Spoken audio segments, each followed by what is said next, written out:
O fluxo de calor através de uma parede, através de uma chapa qualquer, é estudado pela lei de Fourier, tá?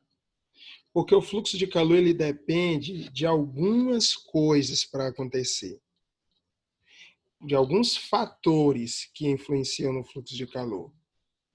Então, a gente viu nesse vídeo aqui, ó, que o fluxo de calor é a quantidade de calor pelo tempo.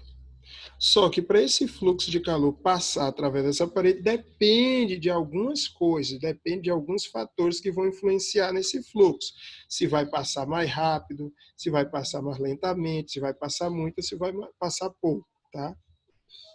Bom, depende de quê, então? O fluxo de calor vai depender do material de que é feito.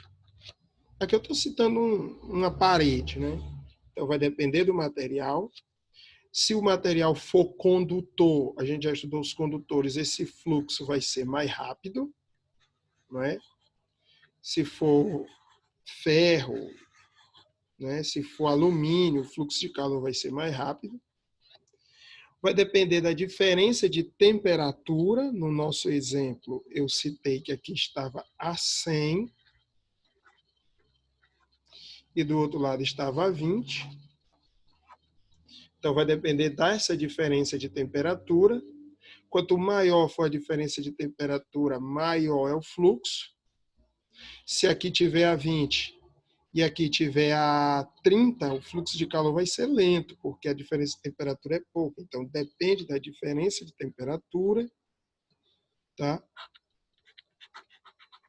Depende também da espessura da parede, né? A espessura, olha daqui para cá, né? Vai depender da espessura, que pode ser E, ou alguns livros dizem que é L, aqui no meu prefiro é espessura. E depende também da área da parede, tá? A área é isso aqui, ó, o tamanho da parede, tá? Então, o fluxo de calor, ele depende do material que é feito, da diferença de temperatura que existe, depende da espessura e depende da área. Se eu juntar tudo, tá? Todos esses fatores, vai aparecer essa fórmula, ó. Fluxo de calor é material, isso aqui é o coeficiente de condutividade, multiplicado pela área, multiplicado pela variação de temperatura e dividido pela espessura, tá? Então, está aqui o fluxo de calor, essa formulazinha que é chamada de lei de Fourier.